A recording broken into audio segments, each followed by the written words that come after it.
Hello again!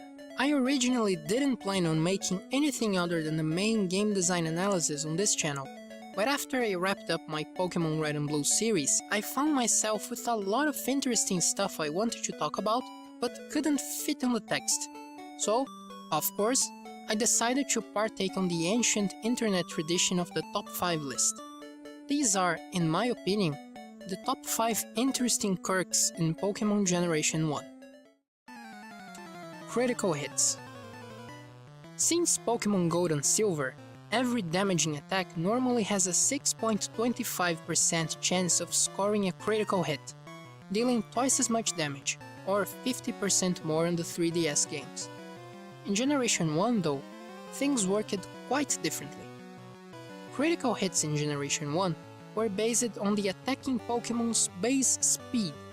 In these games, the base probability of scoring a critical hit is more or less set speed divided by 512.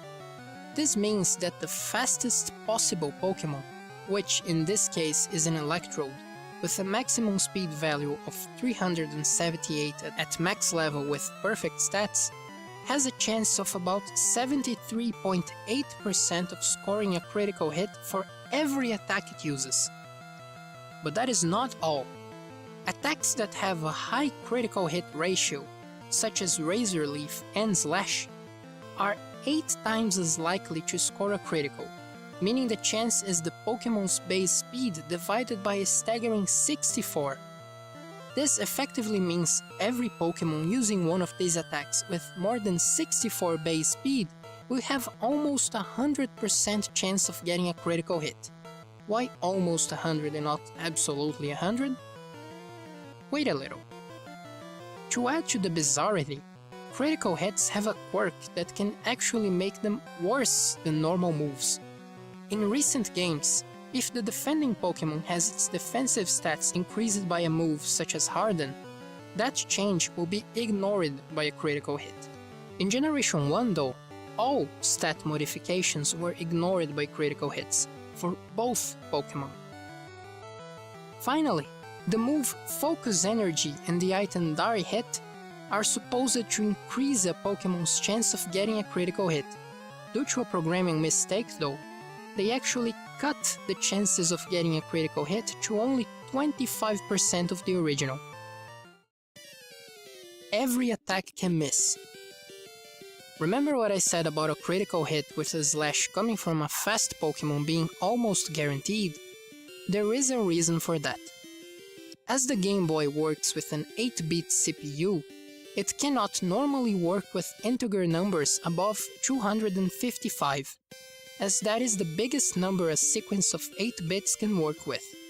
When the game tries to see if any sort of random effect will work in the game, such as the aforementioned critical hits or the chance of any attack hitting at all, it converts the probability percent to the nearest number between 0 and 255. And compares a random number also between 0 and 255 with it. If the random number is smaller than the probability percent, the effect happens. The problem comes from the fact the game's code only checks if the random number is smaller than the probability number, instead of checking if it's smaller or equal. This means that, for an effect that should happen 100% of the time, and therefore has the probability number of 255, the random number has a chance of being 255 itself, which will fail the check. Due to this oversight, even moves that should always hit, like Swift, have a chance of 1 in 256, or 0.4% of missing. Number 3. Badge effects on stats. One thing that was never talked much in Pokémon games, and was eventually quietly dropped, was the effect of the gym badges on your Pokémon stats. From Generations 1 to 3, there are 4 specific badges in every game which increase the player's Pokémon attack, defense, speed, and special, or special attack and defense, by a slight amount on single-player battles. Another example of the game cheating in favor of the player. In Generations 1 and 2, the specific stats are multiplied by 9/8, or increase it by 12.5%. In Generation 3, the increase is 10%. But this is a list about Generation 1, right? Well, here's the thing. In Generation 1 only, this multiplication by 9/8 is reapplied every single time the Pokémon stats are recalculated, and that includes its evasion and accuracy. This means that if, once the player has all relevant badges, Double Team is used, not only is the Pokémon's evasion increased, but all its stats get better, and this stacks.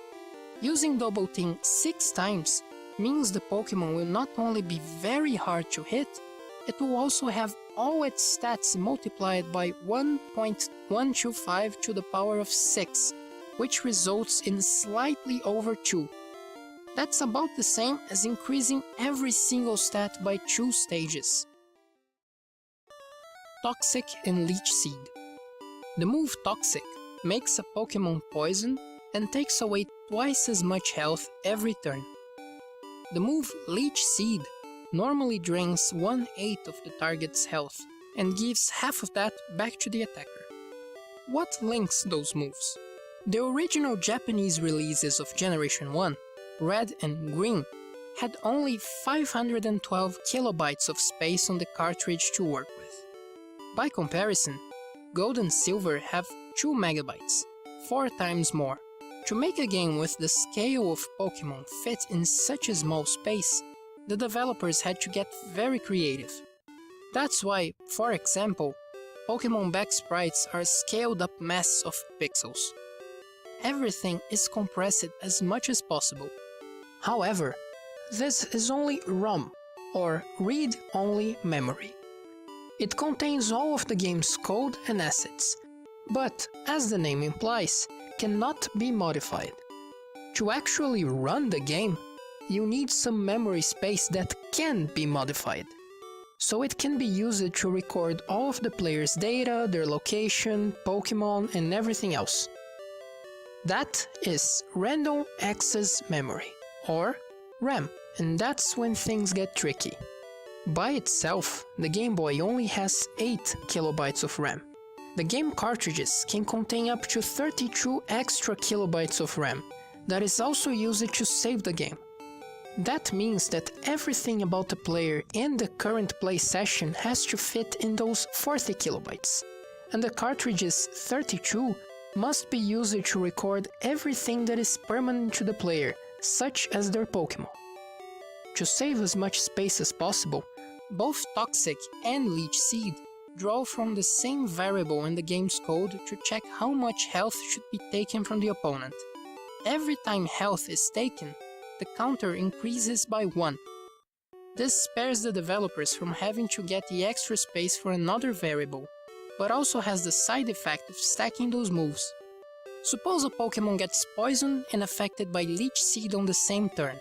The Pokémon starts by taking 1/16 of its total health in damage from poison, then getting twice that, or 1/8, drained by Leech Seed. On the next turn, this continues with 3/16 taken by Toxic, and 4/16, or 1/4, taken by Leech Seed. If the afflicted Pokémon doesn't switch out or heal, it will faint in only 3 turns. That is only one of the many oddities caused by the reuse of memory space in the game. The famous Missing No and the Meal glitch are both caused by different situations in the game using the same memory space, causing the unplanned behavior. And speaking of Missing No, every one of the 151 Pokémon in Red and Blue is internally accessed by an ID number.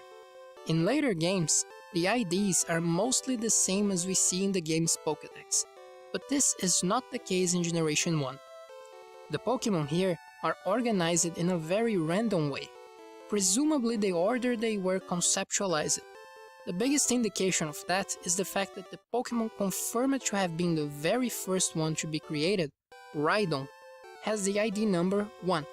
Going by that logic, you can see that most of the starters might have been created really late, with the weird exception of Ivysaur. Of course, that is purely speculative, but there is one thing that is more certain. There are gaps on those ID numbers, which fill up the space between Rhydon and Victory Bell, for a total of 190 Pokémon. If a Pokémon with that ID number appears in the game, it shows up as, guess what? Missing Null. To make things even more interesting, those very same gaps are used in Gold and Silver for certain Generation 2 Pokémon, including the ones who are directly related to Generation 1 monsters, such as Pichu and Scizor. And here is the secret those ID numbers show us. There were 190 Pokémon initially planned for Pokémon Red and Blue. Certainly for both time and space constraints, those designs went unused and eventually resurfaced, certainly after more revisions, in Pokémon Gold and Silver and maybe even in later games. This was confirmed by series programmer Shigeki Morimoto, who said that there were 39 Pokémon planned for Generation 1 that were eventually used later. And that's all for today. As usual, thanks for watching. If you like my content, please consider liking, subscribing or sharing wherever you want. Come back next time for the second part of my Mega Man analysis. Thank you again, and see you later.